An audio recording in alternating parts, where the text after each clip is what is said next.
Item ಯಾವುದೇ ಇರಲಿ try ಮಾಡಿ ಆಚಿ ಚಿಕನ್ ಮಸಾಲಾ. ರಾಜ್ಯದಲ್ಲಿ ಕಳಪೆ ಬೀಜ ಹಾಗೆ ಗೊಬ್ಬರವನ್ನ ಮಾರಾಟ ಮಾಡಲಾಗ್ತಾ ಇದೆಯಾ ಅನ್ನುವಂತ ಪ್ರಶ್ನೆ ಇದೀಗ ಮುನ್ನೆಲೆಗೆ ಬಂದಿದೆ. ಹಾಗಾಗಿ ಸರ್ಕಾರದ ವಿರುದ್ಧ ರೈತ ಸಂಘಟನೆಗಳು ಆಕ್ರೋಶವನ್ನ ವ್ಯಕ್ತಪಡಿಸಿದ್ದಾರೆ.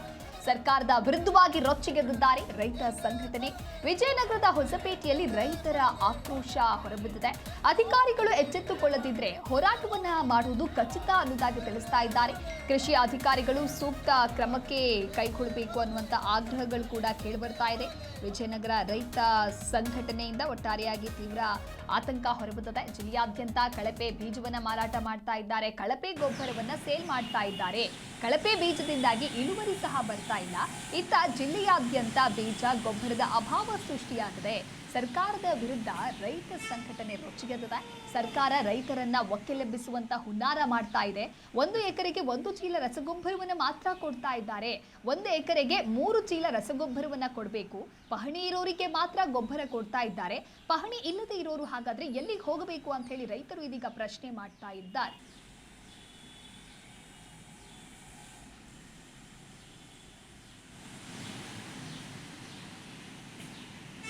ಈಗ ಕೃಷಿ ಇಲಾಖೆಗೆ ಬೀಜ ಬಿತ್ತಕ್ಕೆ ಬೀಜ ಕೊಡ್ತಾ ಇದ್ದಾರೆ. ಆ ಬೀಜ ಕೊಟ್ಟರೆ ಅವು ಕಳಪೆ ಬೀಜ ಬರಕತ್ತವ. ಆ ಕಳಪೆ ಬೀಜ ಬರೋದ್ರಲ್ಲಿದ್ದ ಅವು ಬಿತ್ತಿದರೆ ಬೀಜನೂ ಸರಿ ಕೊಟ್ಟಲ್ಲ. ಆ ಬೀಜದಲ್ಲಿದ್ದ ಯಾವುದು ಫಲನೂ ನಮ್ಗೆ ಇಳುವರಿ ಬರಲ್ಲ.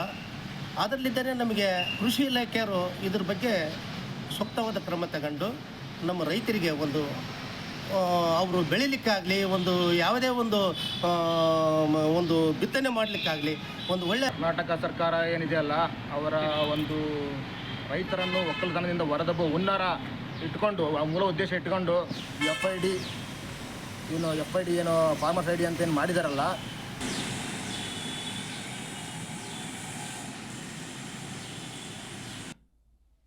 ಈ ಕುರಿತು ಮತ್ತಷ್ಟು ಮಾಹಿತಿಯನ್ನು ನೀಡ್ತಾರೆ ನಮ್ಮ ಪ್ರತಿನಿಧಿ ಮಂಜುನಾಥ್ ಹಿರೇಮಠ್ ದೂರವಾಣಿ ಸಂಪರ್ಕದಲ್ಲಿ.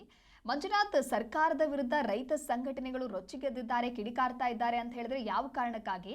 ಜೊತೆಗೆ 1 ಎಕರೆಗೆ ಎಷ್ಟು ಚೀಲ ರಸಗೊಬ್ಬರವನ್ನ ಕೊಡಬೇಕು, ರೂಲ್ ಏನ್ ಹೇಳುತ್ತೆ?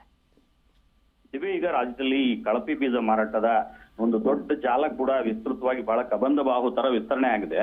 ಸೊ ಈಗ ಮುಂಗಾರು ಮಳೆ ಕೂಡ ಆರಂಭ ಆಗಿದೆ. ರೈತರು ಕೃಷಿ ಚಟುವಟಿಕೆಗಳಲ್ಲಿ ನಿರತರಾಗಿದ್ದಾರೆ. ಆ ಬೀಜವನ್ನ ಹುಡುಕ್ತಾ ಇದ್ದಾರೆ. ಯಾಕಂತ ಹೇಳಿದ್ರೆ ಸರಿಯಾದ ಗುಣಮಟ್ಟದ ಬೀಜವನ್ನ ಬಿತ್ತಿದ್ರೆ ಮಾತ್ರ ಒಳ್ಳೆ ಫಲ ನಿರೀಕ್ಷೆ ಮಾಡ್ಲಿಕ್ಕೆ ಸಾಧ್ಯ. ಪ್ರತಿ ವರ್ಷ ಕೂಡ ಈ ರಾಜ್ಯದಲ್ಲಿ ಈ ಕಳಪೆ ಬೀಜ ಮಾರಾಟ ಮಾಡ್ತಕ್ಕಂಥ ಒಂದು ಜಾಲ ಅವ್ಯಾಹತವಾಗಿ ನಡೀತಾನೆ ಇದೆ. ಅದೇ ನಿಟ್ಟಿನಲ್ಲಿ ಕೂಡ ಈಗ ವಿಜಯನಗರದಲ್ಲೂ ಕೂಡ ರೈತರಿಗೆ ಕಳಪೆ ಬೀಜ ಮತ್ತು ಗೊಬ್ಬರವನ್ನ ಮಾರಾಟ ಮಾಡ್ತಾ ಇದ್ದಾರೆ ಅನ್ನುವಂಥದ್ದನ್ನ ರೈತರು ಕೂಡ ಈಗ ಪ್ರತಿಭಟನೆಗೆ ಇಳಿದಿರ್ತಕ್ಕಂಥದ್ದು. ಈಗ ಆಲ್ರೆಡಿ ಜಿಲ್ಲೆಯಾದ್ಯಂತ ಕೂಡ ಈಗ ಬೀಜ ಮತ್ತು ರಸಗೊಬ್ಬರ ಎರಡೂ ಕೂಡ ಮಾರಾಟ ಆಗ್ತಾ ಇದ್ದಾವೆ. ಕೆಲವು ಅಂಗಡಿಗಳಲ್ಲಿ ರೈತರಿಗೆ ಕಳಪೆ ಬೀಜವನ್ನ ಕೊಟ್ಟು ಇಳುವರಿಯನ್ನ ಹಾಳು ಮಾಡ್ತಕ್ಕಂಥ ಒಂದು ವ್ಯವಸ್ಥಿತವಾದಂತ ಜಾಲ ಇದೆ. ಹಾಗಾಗಿ ಈ ಬಗ್ಗೆ ಸರ್ಕಾರ, ಕೃಷಿ ಅಧಿಕಾರಿಗಳು ಸೂಕ್ತವಾದಂತ ಕ್ರಮ ತೆಗೆದುಕೊಳ್ಬೇಕು ಅನ್ನುವಂಥದ್ದು ಕೂಡ ರೈತ ಸಂಘಟನೆಗಳು ಕೂಡ ಇವತ್ತು ಹೋರಾಟವನ್ನ ಮಾಡ್ತಾ ಇದ್ದಾವೆ. ಜಿಲ್ಲೆಯಾದ್ಯಂತ ಕೂಡ ಈಗ ಬೀಜ ಮತ್ತು ಗೊಬ್ಬರವನ್ನ ಕೂಡ ಸ್ಟಾಕ್ ಮಾಡ್ಕೊಂಡ್ಬಿಟ್ಟು ಆ ಕೃತಕ ಅಭಾವವನ್ನ ಸೃಷ್ಟಿ ಮಾಡ್ಲಿಕ್ಕೆ ಕೆಲವು ಅಂಗಡಿಗಳು, ಮಾಲೀಕರು ಕೂಡ ಮುಂದಾಗ್ತಾ ಇದ್ದಾರೆ.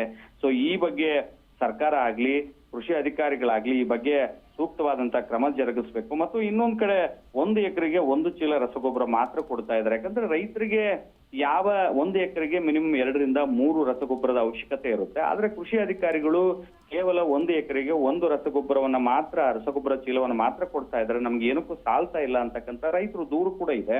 ಹಾಗಾಗಿ 1 ಎಕರೆಗೆ ಕನಿಷ್ಠ 3 ಚೀಲನಾದ್ರೂ ರಸಗೊಬ್ಬರ ಕೊಡಬೇಕು.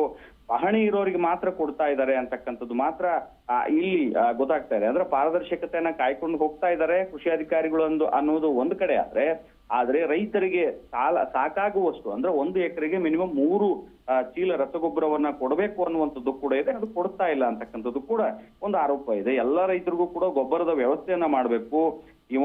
ಒಂದು ವೇಳೆ ಏನಾದ್ರೂ ಇನ್ನೂ ಸ್ವಲ್ಪ ದಿನಗಳಲ್ಲಿ ರಸಗೊಬ್ಬರದ ಪ್ರಮಾಣದಲ್ಲಿ ಏನಾದ್ರೂ ವ್ಯತ್ಯಾಸ ಆದ್ರೆ, ಅದರ ಅಭಾವ ಸೃಷ್ಟಿ ಆದ್ರೆ ನಾವು ಇಡೀ ಜಿಲ್ಲಾದ್ಯಂತ ಹೋರಾಟವನ್ನ ಮಾಡ್ತೇವೆ, ರಸ್ತೆಯನ್ನ ತಡೆದು ಪ್ರತಿಭಟನೆಯನ್ನ ಮಾಡ್ತೇವೆ ಅನ್ನುವಂಥದ್ದು ಕೂಡ ರೈತ ಸಂಘಟನೆಗಳು ಇವತ್ತು ಸರ್ಕಾರಕ್ಕೆ ಮತ್ತು ಕೃಷಿ ಅಧಿಕಾರಿಗಳಿಗೆ ನೇರವಾಗಿ ಒಂದು ಎಚ್ಚರಿಕೆಯನ್ನ ಕೊಟ್ಟಿರ್ತಕ್ಕಂಥದ್ದು. ಈ ನಿಟ್ಟಿನಲ್ಲಿ ಕೂಡ ಜಿಲ್ಲಾಡಳಿತ ಮಾನ್ಯ ವಿಜಯನಗರ ಜಿಲ್ಲಾಧಿಕಾರಿಗಳಾದಂತ ಕವಿತಾ ಎಸ್ ಮನಿಕಾರಿ ಅವರು ಕೂಡ ಈಗ ಆಲ್ರೆಡಿ ಕೃಷಿ ಅಧಿಕಾರಿಗಳಿಗೆ ಒಂದು ಸೂಚನೆಯನ್ನ ಕೊಟ್ಟಿದ್ದಾರೆ.